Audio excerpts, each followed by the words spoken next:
शनिवार 28 जून को कराची स्थित पाकिस्तान नौसेना अकादमी में दिए भाषण में आसिफ मुनीर ने दावा किया कि ऑपरेशन सिंदूर के दौरान भारी नुकसान झेलने के बावजूद भारत को पाकिस्तान ने एक दृढ़ प्रत्युत्तर यानी कि रेजोल्यूट रेस्पॉन्स दिया है।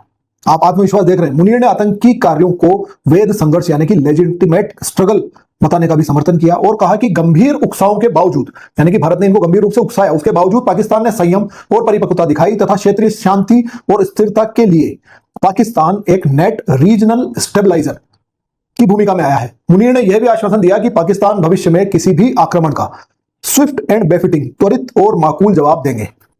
गेटिंग दिस, मुनीर ने कश्मीर मुद्दे भी इस बात अपने भाषण में डिस्कस किया और कहा कि पाकिस्तान संयुक्त राष्ट्र प्रस्तावों, कश्मीरी जनता की आकांक्षाओं के अनुरूप कश्मीरी मुद्दे के जस्ट रेजोल्यूशन यानी कि न्याय संगत समाधान का पुरजोर समर्थन करता है। क्षेत्र में स्थायी शांति के लिए कश्मीर मुद्दे का न्यायपूर्ण और शांतिपूर्ण समाधान, जस्ट एंड पीसफुल रेजोल्यूशन की भी इन्होंने मांग करी। इससे पहले भी जब इनको अमेरिका में इन्वाइट किया गया तो वाशिंगटन स्थित 4 सीजन्स होटल में भी मुनीर के भाषण में इसी तरह की बातें या इसी तरह के एलिगेशंस और ओवर कॉन्फिडेंस दिखाया गया था।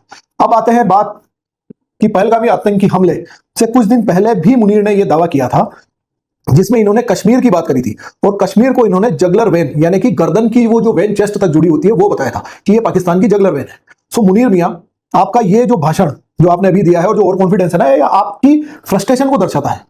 वास्तविकता में भारतीय नौसेना ने कराची से 260 मील दूर अपनी रणनीतिक पोजीशनिंग की हुई है जिसका लक्ष्य पाकिस्तान की अर्थव्यवस्था के महत्वपूर्ण युद्धपोतों, शुष्क गोदामों, ड्राई डॉक्स और बंदरगाह जैसी महत्वपूर्ण संपत्तियों, क्रिटिकल असेट्स को टारगेट बनाया जा सकता है।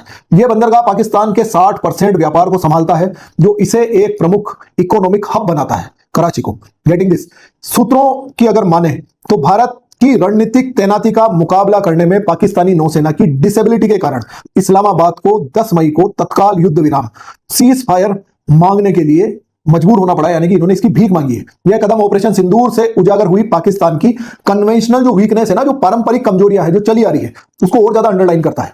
यह फैक्ट भारत की बढ़ी हुई मिलिट्री थ्रेशोल्ड और कैपेबिलिटीज की कठोर याद दिलाता है। और भारत के ऑपरेशन सिंदूर की बात की जाए तो मुनीर मियां, जैश-ए मोहम्मद के नेता अब्दुल रऊफ अजहर सहित मसूद अजहर के परिवार के लगभग 100 से अधिक आतंकवादियों को इसमें मार गिराया गया और संघर्ष 10 मई दोपहर तक चला। इतना भारी नुकसान हुआ कि पाकिस्तान के पक्ष ने युद्ध विराम की भीख मांगना शुरू कर दी। फिर मुनीर मियां इतने फड़फड़ा क्यों रहे हो, इसके 2 रीजन है। एक तो इनका इंटरनल क्रिटिसिज्म, जहां पर यह बारे में बार बार इनके लिए बात की जाती है कि मुनीर को रिप्लेस करके कोई और इस पॉलिटिक्स को अपने हाथ में ले ले, क्योंकि ऑपरेशन सिंदूर के बाद में पाकिस्तान की जो इनएबिलिटीज है, डिसेबिलिटीज है, वो जाहिर हो गई। तो जब एक आर्मी कमांडर जो पूरे देश का सो कॉल्ड लीडर बना हुआ है, अगर उसके कार्यकाल में आपके आर्मी के एक्शंस या आपके मिलिट्री के जो एक्शंस हैं वो ही अनसक्सेसफुल रहे और वर्ल्ड लेवल पर आपकी बेइज्जती हो जाए, तो ऑब्वियस सी बात है कि आपको कहीं कुछ ढोल पीट कर ये तो साबित करना पड़ेगा कि हमारा होल्ड है और हम कैपेबल हैं। And the second thing is uncle Sam यानी कि अमेरिका। 5.5 साल में अमेरिका ने किसी भी पाकिस्तानी लीडर के साथ कोई मुलाकात नहीं करी, यानी कि पिछले 5.5 साल में पहली बार किसी पाकिस्तानी नेता से वार्ता की गई। और सबसे बड़ी बात कि इन 5 सालों में कभी भी प्रधानमंत्री या राष्ट्रपति नाम के व्यक्ति से अमेरिका नहीं मिला, और इस बार भी मिला या इस बार भी इनविटेशन दिया तो मुनीर मियां को दिया। So this is the reason behind whole कि आखिर अंकल सैम इनको इनवाइट कर रहे हैं, तो आदमी में कॉन्फिडेंस तो आना ही है, और कॉन्फिडेंस आने के बाद फड़फड़ाना है। तो जाहिर सी बात है कि बिना तथ्यों को देखे, बिना फैक्ट्स चेक किए मुनीर मियां अपना जहर उगलने पर वापस से आमादा है।